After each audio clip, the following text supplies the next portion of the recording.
Hello बच्चों, कैसे हैं आप। आशा करते हैं आप सभी बहुत अच्छे होंगे। तो बच्चों, आज आपकी हिंदी व्याकरण की क्लास 8th का चैप्टर नंबर 10 शुरू करते हैं। आपके चैप्टर का नाम है बच्चों क्रिया। आज हम क्रिया के बारे में बात करेंगे, जिसे हम इंग्लिश में वर्ब कहते हैं। तो बच्चों, सबसे पहले यहाँ पर कुछ उदाहरण दिए गए हैं और चित्र भी दिया गया है, आप देख सकते हैं। तो बच्चों, आज होली का त्योहार है। ठीक है, होली का त्योहार है। सभी मिलजुल कर होली खेल रहे हैं। माताजी सभी के लिए पकवान बना रही हैं। पिताजी अपने मित्रों के साथ मिठाई खा रहे हैं। होली के रंग बिरंगे त्योहार में सब बहुत खुश हैं। तो उपयुक्त वाक्य में रंगीन छपे शब्दों से पता चल रहा है कि कार्य काम या तो हो रहा है या फिर किया जा रहा है। तो बच्चों, क्रिया जो होती है या तो क्रिया हो रही होती है या फिर की जाती है। ठीक है, अतः काम का बोध कराने वाले इन सभी शब्दों को हम क्रिया कहते हैं। खा रही है, बना रही है, चल रही है, घूम रही है, सो रही है, नहा रही है, तो ये सब क्या है बच्चों, क्रियाएं हैं। ठीक है, इन्हें हम क्रिया कहते हैं। जिन शब्दों से किसी काम के होने या करने का बोध हो उसे हम क्रिया कहते हैं। धातु, जिसे हम इंग्लिश में रूट कहते हैं, क्रिया का मूल रूप धातु कहलाता है। दूसरे शब्दों में जिस मूल शब्द से क्रिया बनती है उसे हम धातु कहते हैं। उदाहरण के लिए पढ़ना, क्रिया को ले, इसमें ना प्रत्यय जो मूल धातु पढ़ में लगा है। इस प्रकार पढ़ना क्रिया की धातु पढ़ है। दौड़, लिख, खा, हंस, चल, गा, सो, देख, बैठ, सुन आदि के अनेक धातुएं हैं। अब आप देखेंगे क्रिया के भेद। क्रिया के दो भेद होते हैं, कर्म के आधार पर, प्रयोग के आधार पर। किसी काम को करना या होने की सूचना देने वाले पदों को हम क्रियापद कहलाता है।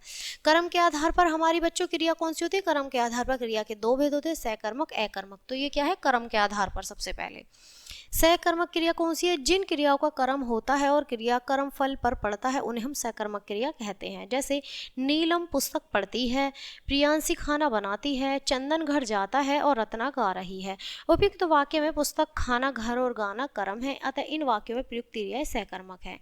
अब सकर्मक क्रिया के भी हमारे भेद होते हैं, एक कर्मक और द्विकर्मक। ठीक है, अब यहाँ पर द्विकर्मक। अब यहाँ सबसे पहले एक कर्मक देखेंगे। जिस सकर्मक क्रिया का एक ही कर्म हो वह एक कर्मक क्रिया कहलाता है। जैसे माली पानी देता है, राघव कहानी पढ़ रहा है, निकिता चित्र बना रही है और अनुज आलू खा रहा है। अब यहाँ उपयुक्त वाक्यों में पानी, कहानी, चित्र व आलू कर्म है, अतः यहाँ एक कर्मक क्रिया है। द्विकर्मक क्रिया कौन सी होती है? जिस सकर्मक क्रिया के दो कर्म हो वहाँ द्विकर्मक क्रियाएं होती हैं। जैसे माता बेटी को रोटी बनाना सिखाती है और रीता पुनित को 3 रुपये देती है। सुमन ने सुनीता को प्रश्न समझाया, अध्यापक ने बच्चे को पाठ पढ़ाया। उपयुक्त वाक्य में दो या दो कर्म होने के कारण द्विकर्म क्रिया है। अकर्मक क्रिया, जिन क्रियाओं का कर्म नहीं होता तथा जिस क्रिया का फल कर्ता पर पड़ता हो वे क्रियाएं अकर्मक क्रियाएं कहलाती हैं। जैसे मानव हंसता है, मोहित दौड़ता है, आदित्य चलता है, नदी बहती है। अब आप देखेंगे कि इन वाक्यों में हंसता, चलता, दौड़ता व बहती अकर्मक क्रियाएं हैं। प्रयोग के आधार पर क्रिया के भेद। प्रयोग की दृष्टि से क्रिया के 6 भेद होते हैं। सामान्य क्रिया, प्रेरणार्थक क्रिया, संयुक्त क्रिया, नाम धातु क्रिया, पूर्वकालिक क्रिया और कुंदक्त क्रिया। सामान्य क्रिया आप देखेंगे किसी वाक्य में एक ही क्रिया हो तो उसे सामान्य क्रिया कहते हैं। जैसे उसने खाना खाया, तुम खेलो, गौरव गया, वासु नहाया। तो इन सभी वाक्यों में केवल एक एक क्रिया, खाया, खेला, गया तथा नहाया का प्रयोग हुआ है, यानी एक व्यक्ति को लेकर बात हुई है।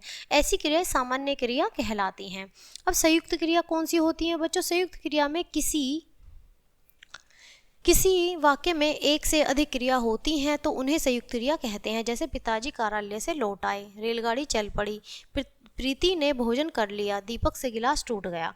इन वाक्यों में एक से अधिक क्रियाएं प्रयुक्त की जा गई हैं। प्रथम वाक्य में लौट, लौटना तथा आइए, आना क्रिया है। दूसरे वाक्य में कर, करना तथा लिया, लेना क्रियाएं हैं। तीसरे वाक्य में चल, चलना तथा पढ़ी, पढ़ना क्रियाएं हैं। अंतिम वाक्य में टूट, टूटना और गया क्रियाएं हैं। इन सभी वाक्यों में एक से अधिक क्रियाएं हैं, इसलिए इन्हें संयुक्त क्रिया कहते हैं। अब बच्चों बात करते हैं नाम धातु क्रिया की। संज्ञा, सर्वनाम, विशेषण आदि शब्दों से बनने वाली क्रियाएं नाम धातु क्रियाएं कहलाती हैं। जैसे रंगना, चकराना, अपनाना, फटकारना, थरथराना, खटखटाना आदि। ठीक है, अब यहाँ देखेंगे बच्चों उदाहरण। आप देखेंगे कि याद करने के लिए पाठ को दोहराना चाहिए। ठीक है, तारों का टिमटिमाना मन मोह लेता है, वह शर्मा गए, पीयूष का बड़बड़ाना सिर में दर्द देता है। इन वाक्यों में दोहरा संज्ञा शब्द से दोहराना क्रिया बनी है, टिमटिमाना क्रिया अनुकरणीय शब्द टिमटिम से बनी है। ऐसी क्रियाएं नाम धातु क्रियाएं कहलाती हैं। प्रेरणार्थक क्रियाएं, जिन क्रियाओं को कर्ता स्वयं न करके दूसरों को क्रिया करने के लिए प्रेरित करता है, उन क्रियाओं को हम प्रेरणार्थक क्रिया कहते हैं। जैसे कि प्रेरणा देना किसी को। समीर आरती से अंजना को चित्र दिखवाता है, सेठ जी ने नौकर से फर्श धुलवाया, संजना पुत्र को खाना खिलवाया, अध्यापक बच्चे से लिखवाता है।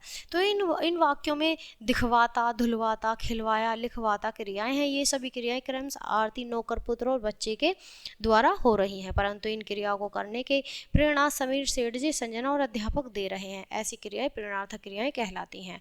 पूर्वकालिक क्रियाएं, किसी वाक्य में मुख्य क्रिया से पहले होने वाली क्रिया पूर्वकालिक क्रिया कहलाती हैं। जैसे वीरेंद्र ने अनुच्छेद लिखकर सिखाया, वीरेंद्र ने अनुच्छेद लिखकर दिखाया, प्रेरणा सबसे मिलकर कश्मीर गई, और पंडित जी नहाकर पूजा करते हैं, और सुधांशु खाना लाकर खाकर खेलने गया है।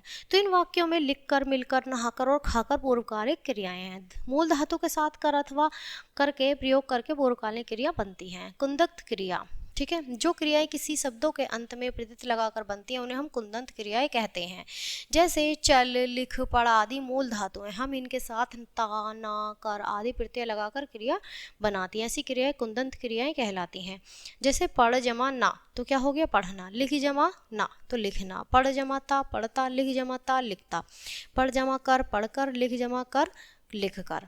तो पढ़ना, पढ़ता, पढ़कर, लिखना, लिखता, लिखकर कृदंत क्रियाएं होती हैं। मुख्य बिंदु, अब यहाँ आप देखेंगे बच्चों, अब तक हमने पाठ में क्या पढ़ा,